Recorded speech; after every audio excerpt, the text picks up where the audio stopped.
We've heard from all the speakers. The floor is open to everyone now, so let's listen to our guests in the audience. Some of you are very experienced professionals, practitioners. You've been involved with anti-racism campaigns for many, many years. So I think if you have questions for the guest speakers, especially Liz and Sophia, about the report, but also to address some of the other points raised by the other speakers, please feel free to raise your hands. Natasha, over to you. And if you could just say a little bit about yourself and before you ask the question. Yes, of course. My pleasure. So my name's Natasha. I'm one of the co-founders of Civil Society Consulting and therefore of Steps to Togetherness, the movement. And Steps to Togetherness is a kind of, well, first and foremost, it's a practical manual of 32 practical actions that we can all take as individuals or as community leaders to build connections within and between. So I love what you said, Emmanuel, and yeah, completely agree. How do we unite?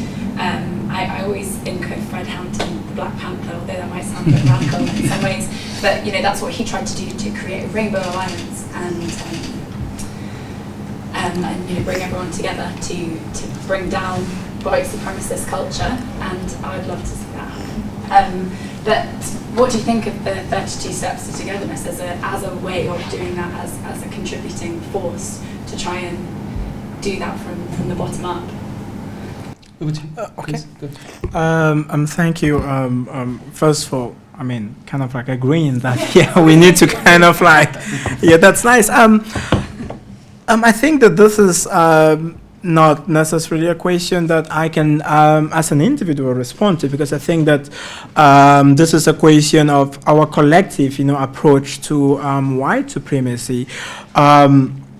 But to reflect, I think, on the 32 Steps of Togetherness, because I was in October, actually, when I was also there when it was launched.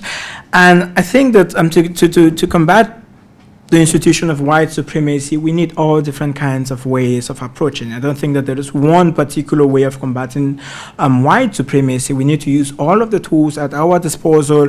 And of course, the manual, the framework, which is proposed by the 32 Steps of Togetherness, is also one of those frameworks that we can use, but it cannot be the only framework, because we're also dealing with structural issues. And I think that why community healing, bless you. Thank you, sorry. And I think that why community healing and community togetherness is an important tool, we also need to be able to confront those. I like using the, is it an anecdote? I don't know how to refer to it, but to make an omelette, you need to break an egg. And so sometimes it's hard to communicate and to build community with groups that do not want to be a community with you. And this is where I think that sometimes approaches like the 32 Steps to Togetherness, why they are important, cannot be the only tool. Sometimes we also need to say that, well, you are simply a racist, and you really need to work on yourself, and no amount of healing sometimes does that. So I think that this is where we really need a balance of different approaches. Of course, 32 Steps to Togetherness is one of those, but we also need other kinds of approaches as well to kind of have this melange where we have a framework which addresses the different kind of facets and the different manifestations of white supremacy in all of its forms. Great, thank you. Thank you. Any other questions?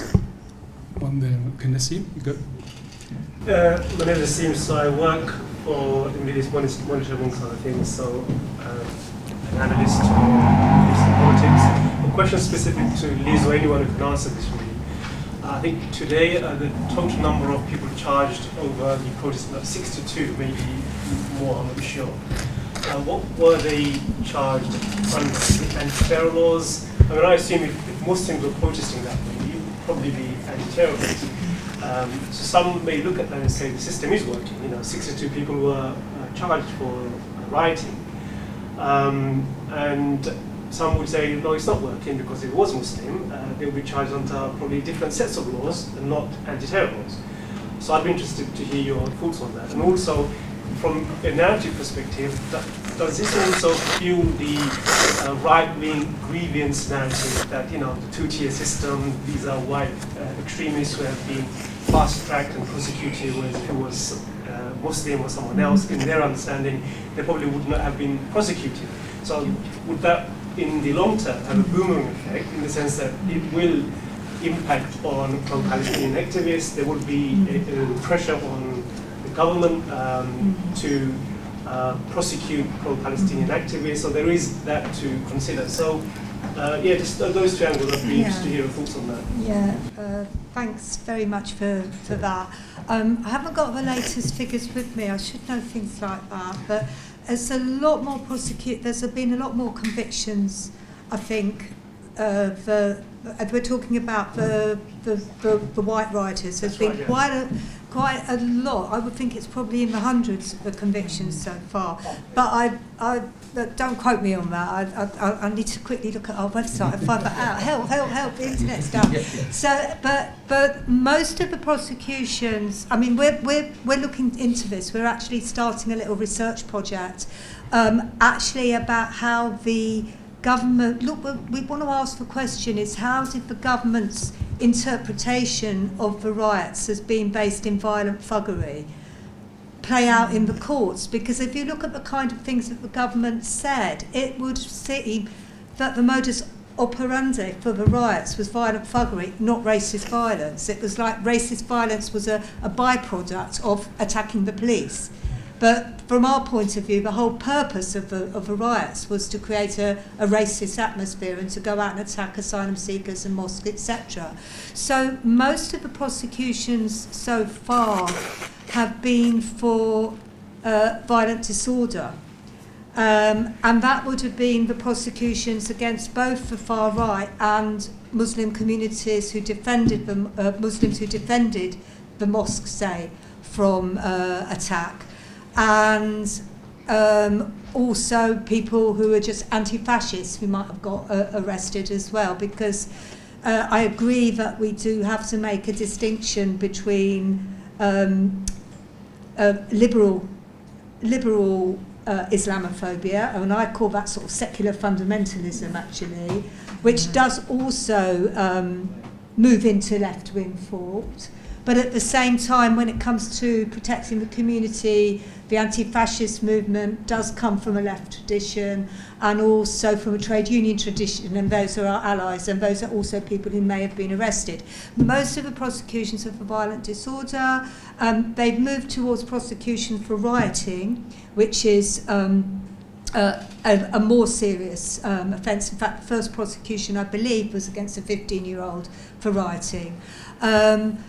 But what I'm seeing, and it's early days yet, so we have to see whether this percolates through. We need to look at the data, a lot more data. But what worried me was that the lack of a racially aggravated offence to the violent disorder, particularly actually when it came to the attacks on asylum hostels. So it was violent disorder against the police and property. And, you know, it really made me cross, if you want to know the truth, because we had all this rhetoric a few weeks ago about politicians feeling unsafe in their homes. But what do you think these asylum seekers felt in the hotels and the hostels? They were their homes. It might not have been a great home, but it was the only home that they had, and petrol bombs and things were being thrown at them. But from what I can see, that the racially aggravated aspect of the crimes hasn't been placed into the equation. Largely. In some cases, yes, but largely. I think the other thing that I would see as problematic, and taking your point that you know, although we want justice for the victims of these crimes, harsh sentencing isn't the only thing, actually. We want education, right? I mean, there was a report in the Daily Mirror last week about teachers and what they are having to cope with when young children, even primary school children, go into the schools and say racist stuff. I mean, what are you meant to do with a 5 or a 6-year-old? Are we going to lock them up as well? You know, they're getting these views from somewhere, and we can't just see punishment as the solution. So I think what sort of strikes me as a little bit worrying with the prosecutions is that, you know, there's a double standard here. There are people receiving harsh sentences for online comments. And some of the online comments were incitement to racial hatred and should have been prosecuted. Some of them were people spreading disinformation. And you know what? You're thinking, well, you know, if a housewife from somewhere gets a few years for spreading disinformation, and Nigel Farage can sit in Parliament and do his dog whistle every 2 minutes and to go around in his car filming, going to asylum hostels around the country, and he never gets prosecuted. There's a double standard here. So, I mean, and the social media stuff does worry me, because, I mean, I was saying to my colleagues, what if we have a situation where somebody believes that somebody has been killed by the police in Hackney, and somebody puts out on social media reports coming in that black man killed by the police in Hackney, and it's just a rumour and it isn't true, and that person is then accused of spreading extremist disinformation and gets a heavy sentence. So yes, I do think we need to look in these things. And when it comes to the final part of your question, sorry I've gone on for a long time, about is it going to feed the white grievance narrative? Well, it's difficult. Well, yes, of course it will. But if people incited racial hatred, we have to deal with that. If they went and firebombed an asylum centre or came tooled up to attack a mosque, we have to deal with that.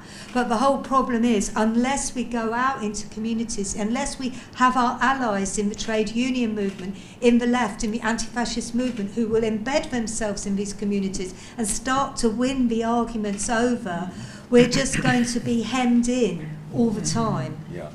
Thank you. Sophia, do you want to come in? Maybe also reflect on how the report has been received. Obviously, it was published before the elections. How has it been received? Have you had opposition?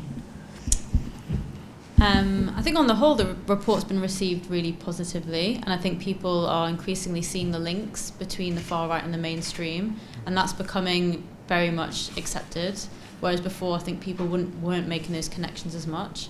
And I think the relevance of the report has been completely shown with the events of the last month. So did you have to revise it a bit more since the elections?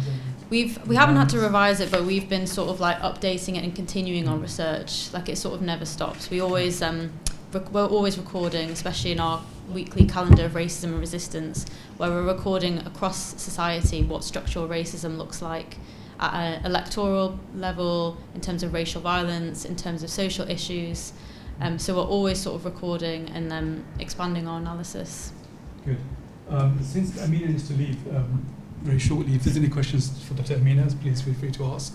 But maybe we'll take 2-3 questions at a time to save time. So, Sadia, just say a little bit about yourself, then your question. So I'm Sadia. I've travelled from Manchester today. I also work with Mark and Natasha, and also do some work around Palestine and Israel. I guess it was a couple of things really. I was just thinking about how the media didn't really report very much on the attacks as being anti-Muslim. It was mostly sort of like anti-immigration, but we know that actually the crux of it is anti-Muslim, and we know that. So that dehumanisation of Muslims is, for me, linked to what you were saying, Emmanuel, earlier on about the dehumanisation of Palestinians, and it came around about that kind of time, where it just kind of ties in. And then I guess there was a couple of other points. It's not necessarily questions, but I think also we think about Islamophobia or anti-Muslim hate in Europe is probably a bit more institutionalized, but I guess what we're seeing here is public attitude.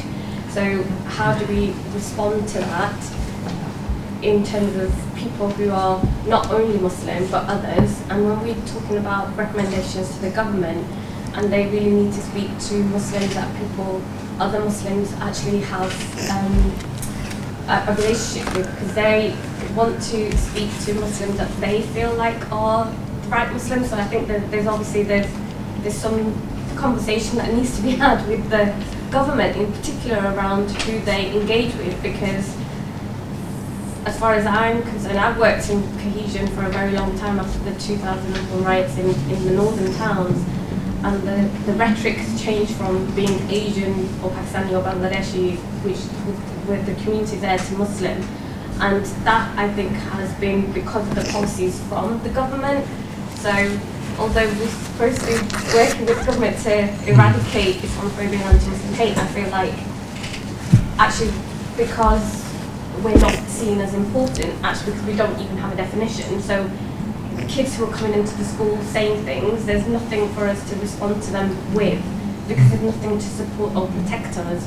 Also, reporting, because there's lack of reporting. So I guess there's lots of different issues there that I've kind of brought up, but generally I think, I don't feel like anything's getting any better, but because it's getting worse, this thing around we don't exist and we're dehumanised, so actually there's no Islamophobia or anti-Muslim hate doesn't exist, and that's where we're heading, and that's my fear. Mohammed Hamdi from ATV London. So, question to Sophia, you said it was good reception for the report.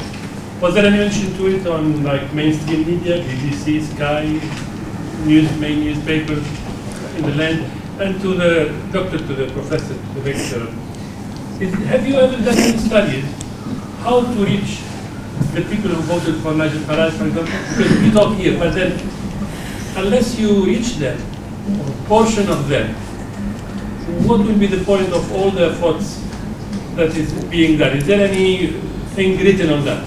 Okay. Any idea? Can I add to that question? Very quickly. To Amina as well.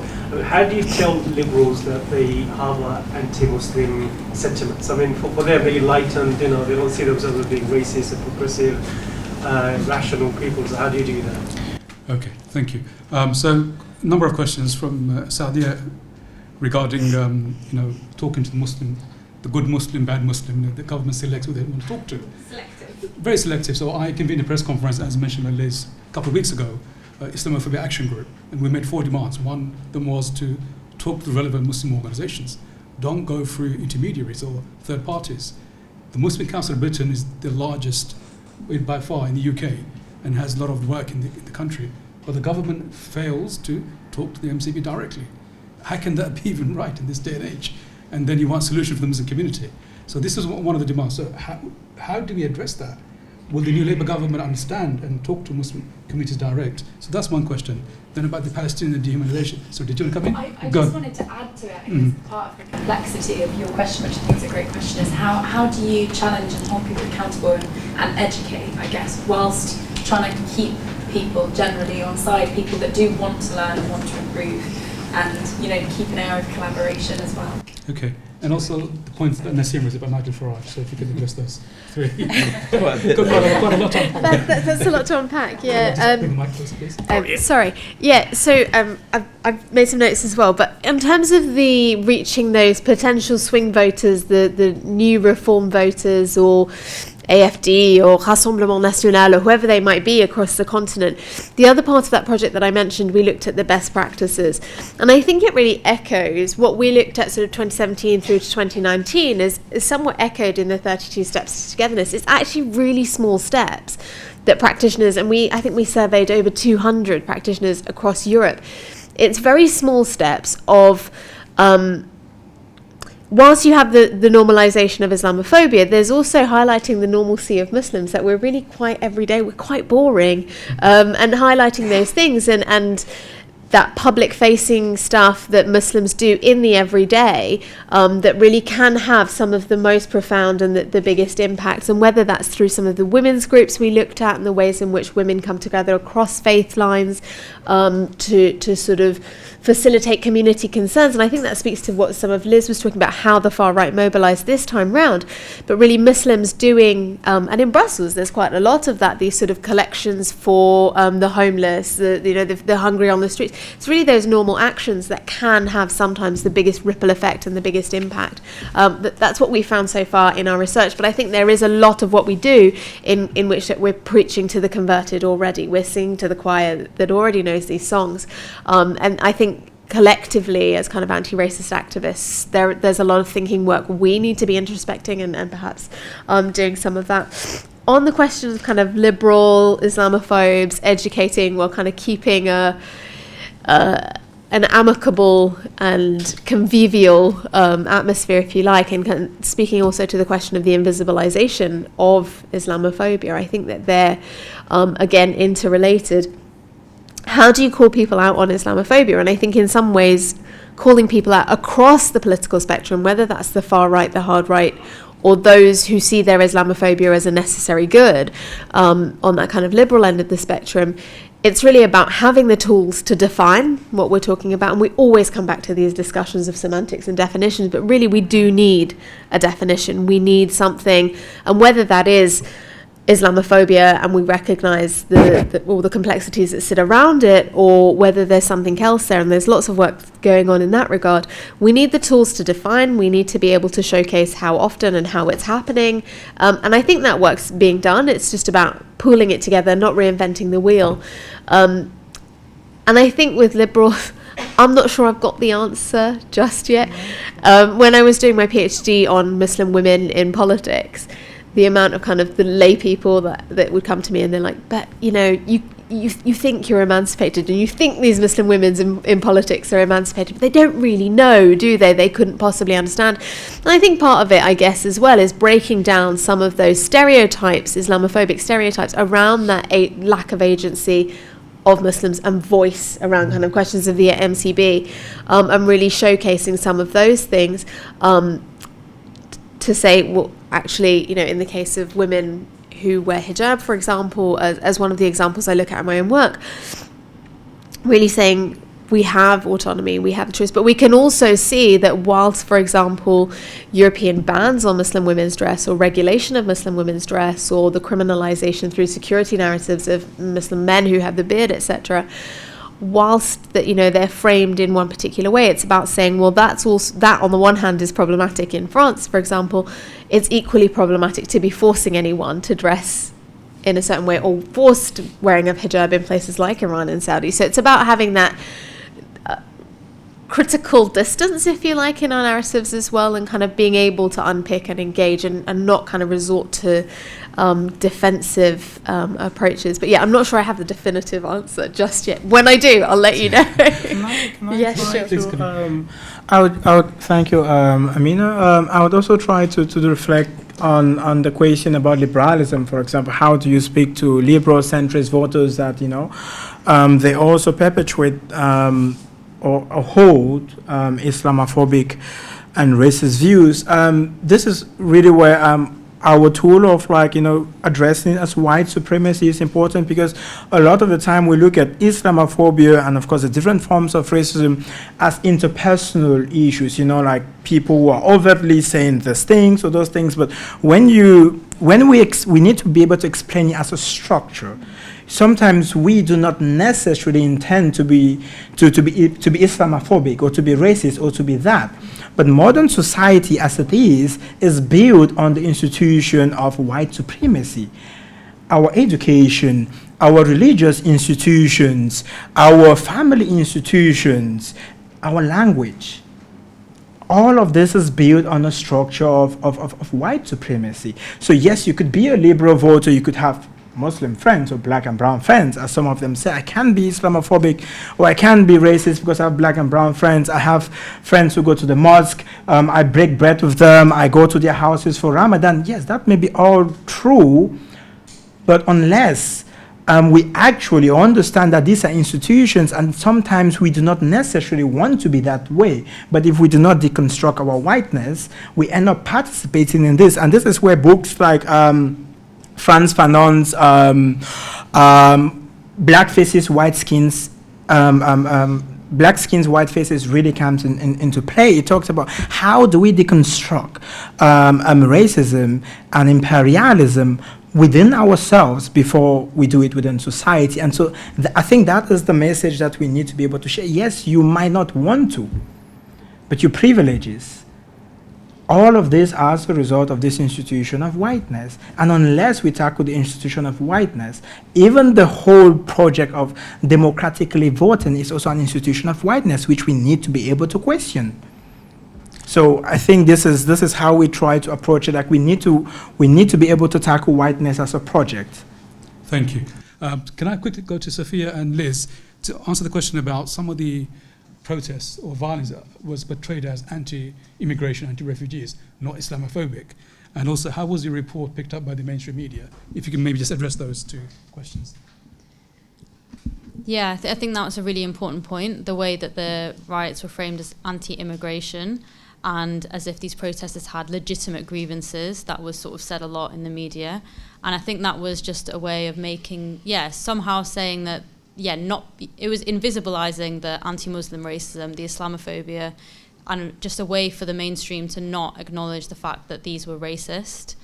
And I think it's really important that we need to highlight the connection between Islamophobia and anti-migrant racism, because obviously they're so interconnected in terms of who is perceived as Muslim and who's been targeted in these acts of violence. So I think it's more important than ever that we sort of build coalitions and sort of support each other widely in the community and make sure that everyone is protected. Because another thing that we noticed in the media was that at times the attacks on asylum housing, for instance, they weren't really covered as much as attacks on Muslims in the community, and that's also an issue. So I think it's really important that we highlight both. And the other thing I wanted to mention in relation to your question was the importance of context and connections. The fact that the Palestine marches have been going on a weekly basis, and that the demonization of Palestinians and the dehumanization of Palestinians is so intimately linked to what we're seeing here. And I think that's really important to make those connections, because again, what connects it is racism. And I think we need to be very sort of upfront about that and make sure that we have a wider context of how these riots erupted and when. A couple of weeks before the riots, we saw like a horrific incident on social media of a Muslim family being attacked in Manchester Airport by the police. And for instance, all these different instances of Islamophobia, they sort of build up, but we don't necessarily make the connections between them or like draw attention to the wider systemic issue of the dehumanization of Muslims and migrants and asylum seekers. So I think it's important for us to always like widen the lens and not just get stuck into individual instances, but make the connection. There's some interesting work that Jasmine Zine, I think, has recently published around the kind of interconnection of the situation in Palestine with Islamophobia, that anti-Palestinian sentiment functions through Islamophobia, and kind of not to separate those, to kind of continue to centre that bit. So yeah, Jasmine Zine's quite an interesting... Zine, yes, yeah, I'm sure she's written on that. Thank you. So we've got about 4 or 5 minutes before the actual prayers, so we'll take a couple more questions. But let me go to Mark first, if there's any reflections on some of the questions, Mark. Yeah, thank you very much. And really about the white supremacism, and also the question from the back about the white communities and how you reach those white communities. And I just want to take you 70 miles down the road, down the M11 to West Suffolk. I stood as a parliamentary candidate. I talked to about, 800, 900 people, 98% white people in this area, Newmarket, Hayfield. About half of them aged over 65. Most of the people not having any faith.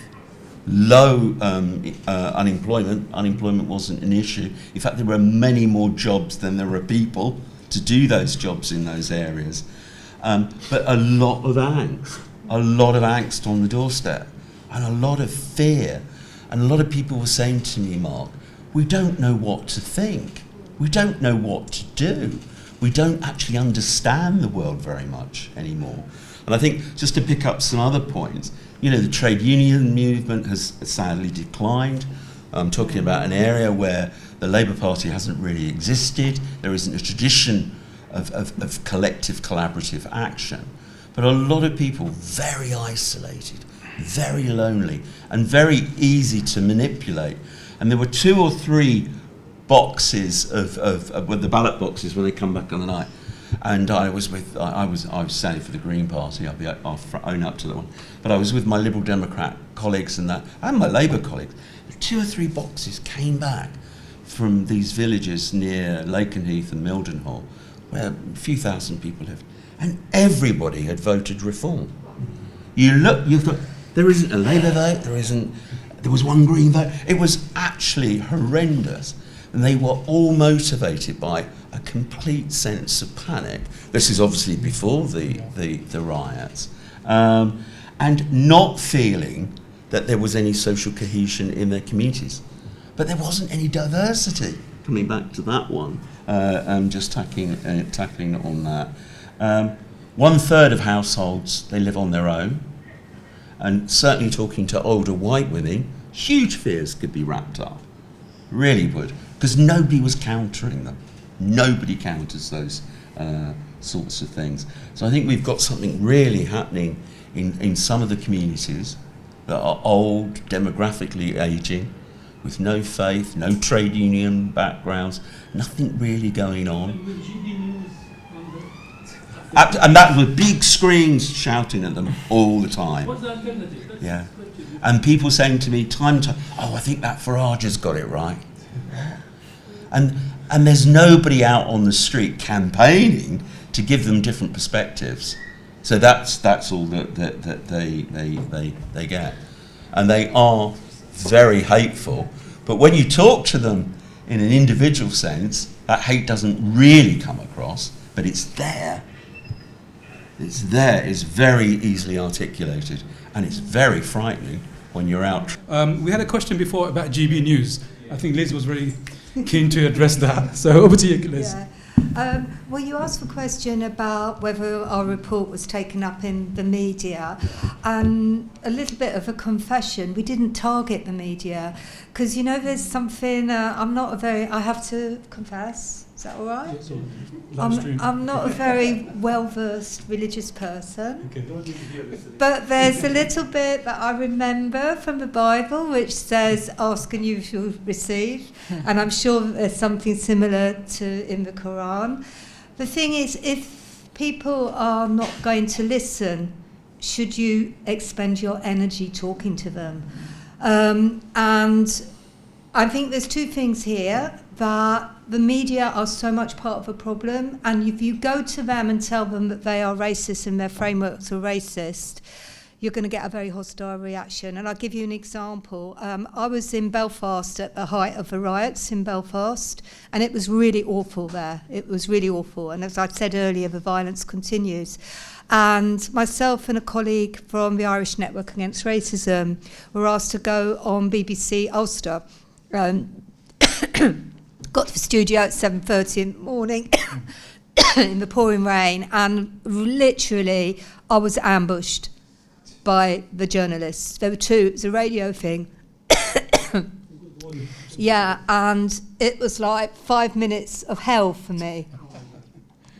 I talked about the far-right riots. Well, how can you prove that they're far-right riots? You know, how do you know that they're far-right riots?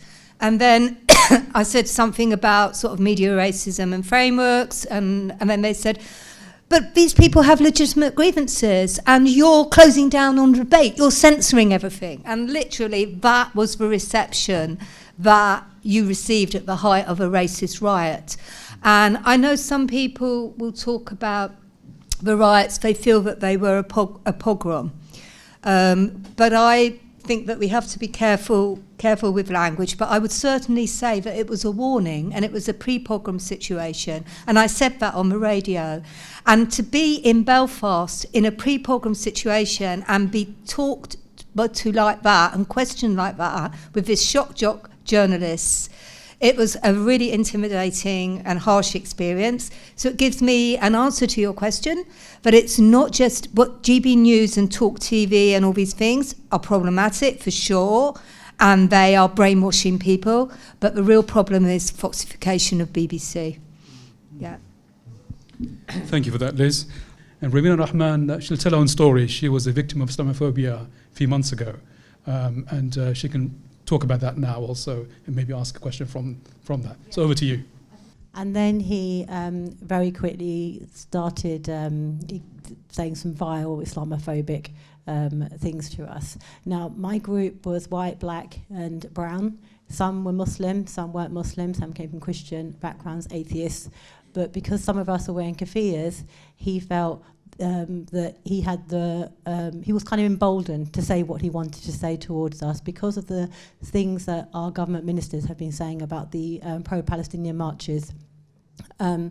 So it took us a lot of effort to have him charged, convicted and sentenced.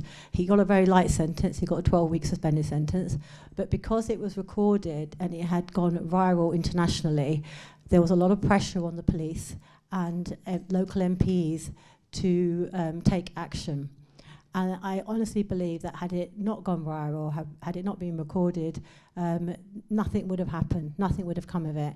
And I say that because I know of many other cases where nothing has happened. And despite it going viral, despite it being recorded, we still had a lot of work to do to ensure the police did their job.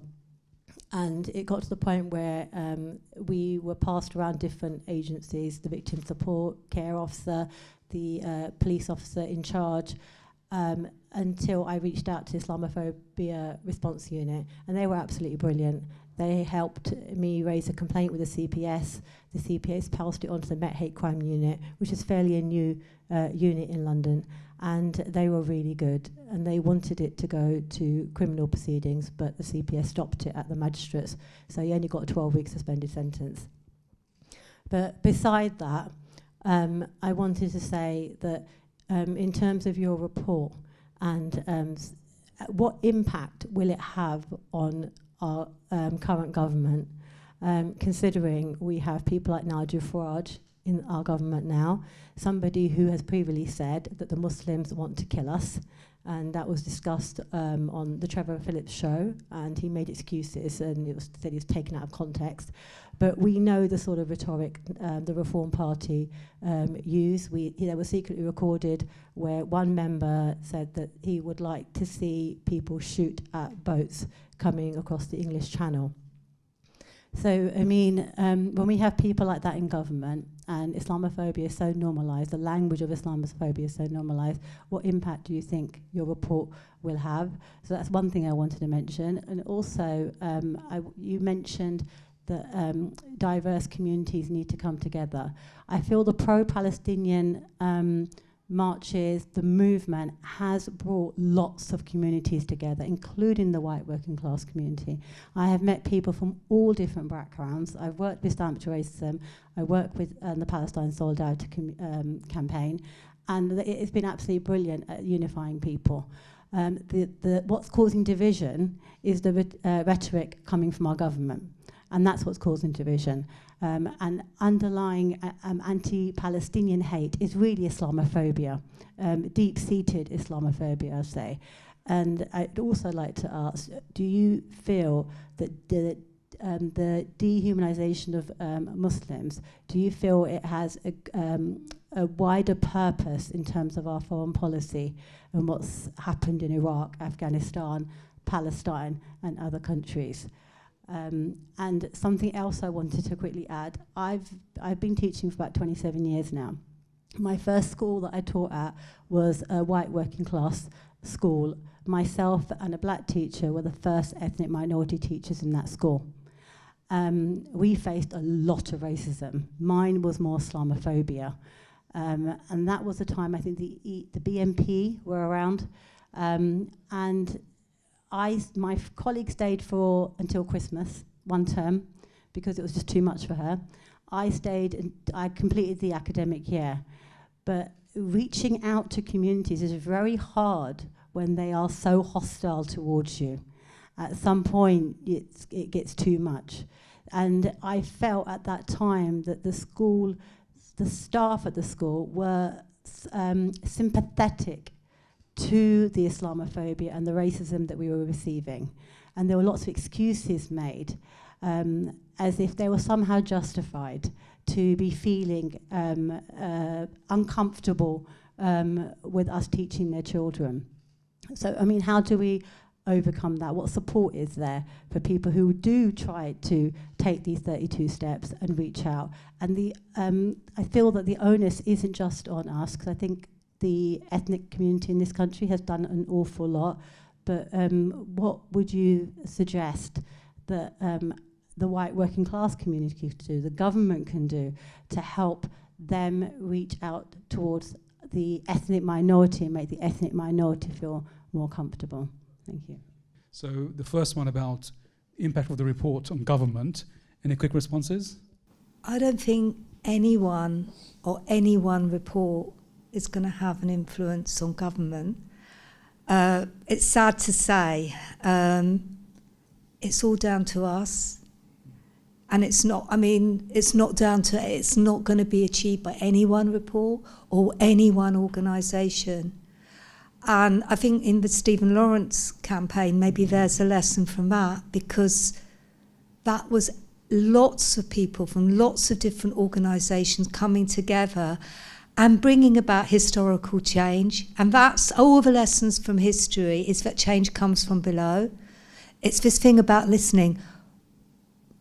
I've been around a long time, and I can tell you that politicians will be on this platform when they know that they're going to lose their seat if they're not on this platform. So it's what we do together. The strength is in us. There is only us. And I think that we can't be blindsided by the fact that it's a Labour government. Nothing has changed. The power is moving to us in lots of ways. And I think your example of the Palestinian demonstrations showed that actually power is moving. What happens in Parliament is no longer as interesting as what happens in the street and what happens in the grassroots and what happens in communities.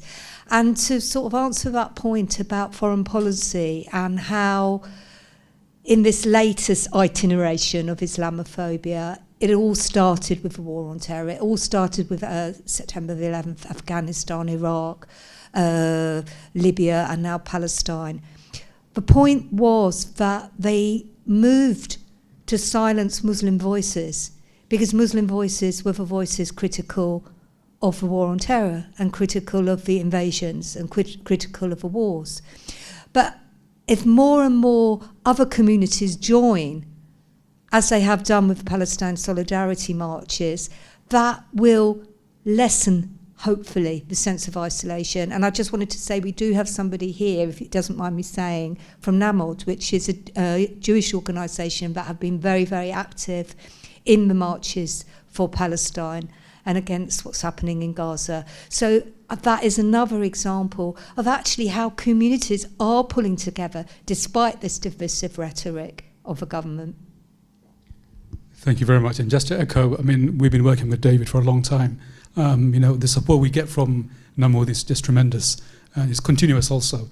It's not just one season, there's offer support, then for the rest of the year they're not there, but they've been continually supporting us. So thank you, David, and your team. There's a lot of people who are already on side.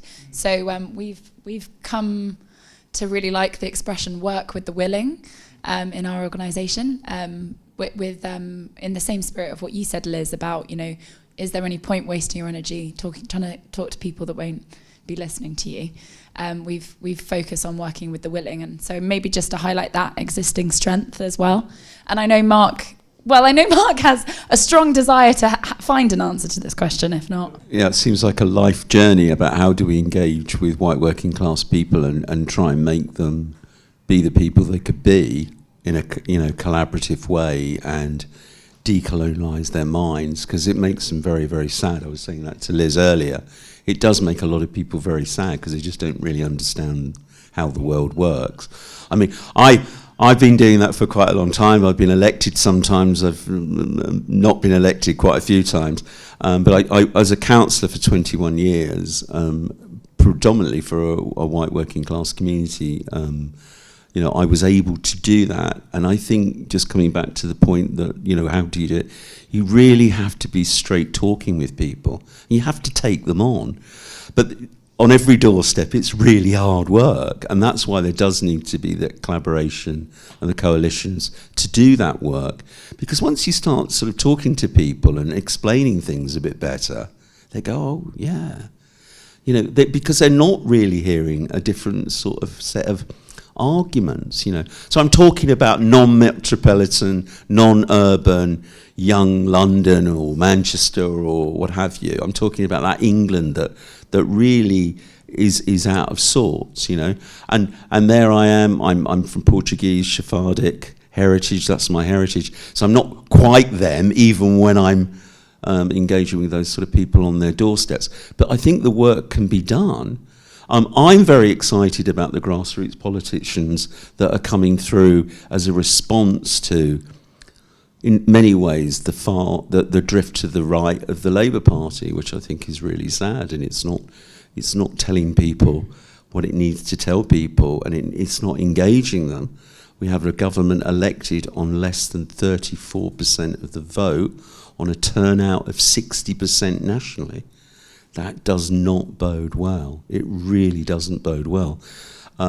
Reform got 21%.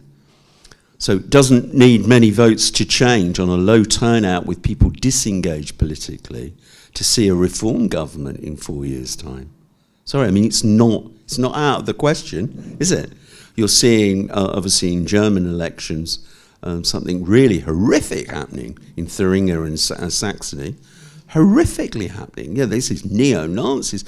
And I think what I thought was quite powerful, about some of the people talking tonight, call it what it is. This is fascism. And we have seen it in East London. We have seen these things. They happened in Dagenham, and they were seen off. You can do it.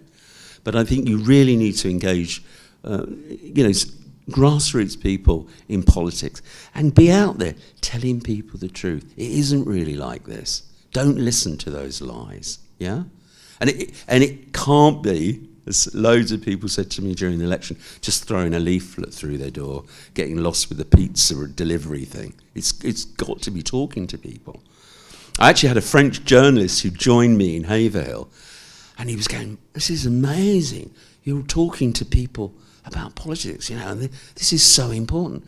And I had the young 30-something couple in Haverhill, and they came to the door and they said, they'd never voted, 34. They said, "But what is it? How do we do it? We don't understand." And I thought, that is just tragic. Where does democracy go in that?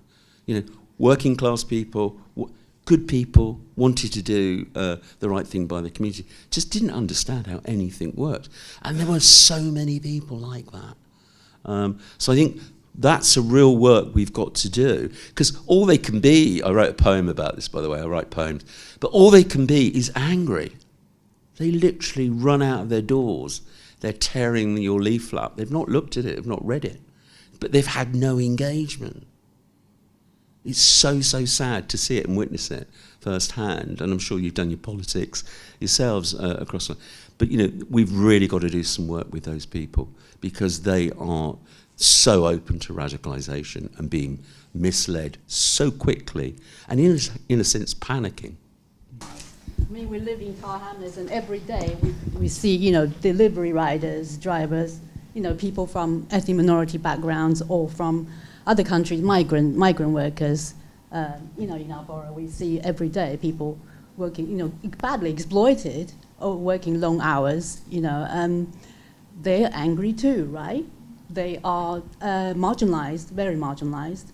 I'm just this little thing about when we're talking overemphasizing the white working class, talking.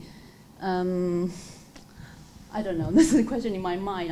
I'm not sure when we're talking so much about white working class. We also have people around us who are working class, who are minority backgrounds, and who are marginalized. They're not going around burning people's houses, right? There's this toxification of just pure anger and against feminism as well. It kind of these things collide, and they're as I say, a lot of people just can't quite. They can't adapt. I'll come to you. Did you want to say something? Since the mic is there.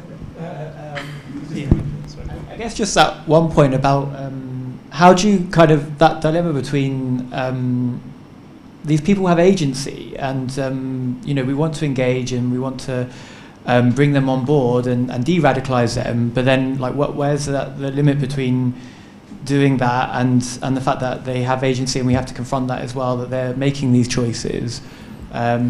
Where is the boundary there? Just to follow up on that question. I'll address them because I think it's also very much related to the point I wanted to raise, and I echo. I'm sorry I didn't catch your name, but I echo your point about.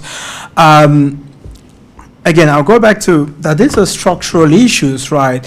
And I think that while it is important to do community work and engage with different communities, but for such a very long time, we've been given excuses to white violence. We've been saying people do not understand how the world works, we need to talk to them, but these are not babies. These are adults. and who have understood the world in a particular way. And the people who have been marginalized and have been exploited for centuries are simply saying, we do no longer want to be exploited and marginalized. And the response is, we don't understand how the world works. But it's not that they don't understand how the world works. It's people are losing privileges and they cannot understand, and they refuse to admit that they are losing these privileges. And this is why earlier I used the language which we use at INA. It's a crisis of identity. It's not that people do not understand. It's less that people do not understand the world, but more about they want the world to function how it always functioned. But in order to continue to benefit from the privileges that the whites, and whiteness here is not simply only about color, whiteness is also an institution, but in order to be able to continue to benefit from the privileges that whiteness has afforded for millennia, some need to be exploited, and those who are exploited are simply saying, no, we do not want to be exploited. And I'm so happy that you raised the point of, you don't see women taking to the streets burning down things, or you don't see black and brown people taking to the streets and burning down things, or you don't see, let's say, Cameroon or Nigeria saying, okay, you know what, I'm going to invade this country because I'm simply unhappy with how the world functions. So we keep on trying to explain white violence, whereas we should be challenging white violence and say, no, this is simply unacceptable, and you need to understand the world in a different way. And that is what I really just wanted to contribute to this discussion, is we need to confront white violence and whiteness as an institution, and rather than trying to continuously problematize why people are simply unable to understand that the privileges that they have always benefited from can no longer continue to exist. Thank you. I think we will wrap up now, but allow me a couple of minutes just to reflect on the local context, especially this area and my upbringing too. If you go out the mosque, this centre, go in the Whitechapel Road, if you go left, 2 minutes, you'll go to a park called Al Tabari Park. This park was named after a Bangladeshi person who was the first victim of racism and Islamophobia in this country. He was killed in 1978, brutally murdered. And that's why this park is called Al Tabari Park. Most of the gatherings in this area happens in this park. Go 10 minutes on the right side and a little bit on behind, the Battle of Cable Street took place. In 1936, the fascists were defeated because local people rose up, black, white, everyone, working class, rose up against the fascists, and they defeated them. So this area has this history of coming together, fighting racism, fighting fascism. I've experienced this. I know Adam is there, those of us who grew up in this area, Jahid and others who grew up in Tower Hamlets. The 80s was different from what it is today. When we used to go to school, we used to get beaten up. We used to get spat on. We used to be called packies. Our black friends were called the N-word. This was common every day. I literally got beaten up set aside here at 3 o'clock daytime by National Fronts, skinheads. Every other weekend we used to see a coach full of National Fronts with their Dr. Martin boots, combat gear, skinheads, walk past the mosque, basically provoking us, throwing stones at the mosque. We could not come out in the weekends because they were in their coach loads walking down the streets and causing problems. This was the reality. We're seeing some of that today now in the riots that happened in summer. But as a community back then, we were very new. We were, evolving. We were settling in. So the government at that time decided to divide and rule us effectively. So you're Bangladeshi, stay there. You're Pakistani, you're Nigerian, you're African. So we were not seen as one community. We were seen as different communities. And government found it very convenient to work with us in that way because we're not a powerful base. But later on, when we had enough, because our grandfathers, our fathers, they came here with little English language, little know-how of how society functions. But us as growing up, we had enough. And I remember in 1993, outside the mosque, there was a rally called the Youth Connection. I don't even remember. Young people, maybe 10,000, got together, walked down the streets from Bethnal Green, Whitechapel, Brick Lane, Shoreditch, all the way. And we actually fought back then. We physically fought back the National Fronts. Before then, if you did that, you were arrested, you were seen as extremists. But this was the only message, this is the only method they understand, and we did that. Fast forward early 2000, the EDL, Tommy Robinson, tried for 7 years to come in front of this mosque to protest. Every time they failed. Why? People like David, Christian community, Jewish community, all came together, standing in front of the mosque, saying, "This is our mosque." A rabbi, an imam, a priest. Imagine that, standing together, saying, "This is our mosque. We'll defend it." So much so that one of the local reverends, Reverend Alan Green, was known as Imam Green because they're so regular here. He's addressing meetings inside and outside. So because of that collective work, different faiths and different communities, the EDL effectively collapsed. Then he went on this new journey of rediscovery, joining the discredited Quilliam Foundation. And then that has another story on its own. So the message today is, this violence is happening, yes, but I think the solution is very obvious. We have to come together. We have to put our resources together. Those who are intellectual, those who are community organizers, all must come together. We can't speak in silos, just the academics speaking in universities, community organizers speaking to themselves. There has to be a coming together. And I think this is what this meeting is about. This is what 32 Steps is about, and the organizations. So I think this will be a conversation that we can continue afterwards. And we've already discussed today that maybe we take it to some of the cities outside London, not just in London, and we continue the discussion. So thank you to everyone for coming today. It's been fantastic listening to everyone. What I really liked about it is basically is straight talking, not basically codified, not being politically correct. Just say it as it is. Otherwise, there's no solutions. So thank you all. Maybe 1 minute messages from everyone to conclude. Starting with Sophia, quick 1 minute message. Yeah, just to echo what you've just said, that was really, really powerful hearing about the historical resonances and also the resistance of just a month ago and the community coming out together. And this community, it's multiracial, it's working class, it's multi-religious, it's multi-class, multi-gendered, and I think that's where our power really lies, when we all come together. I can't add anything to what these two have said. That was brilliant.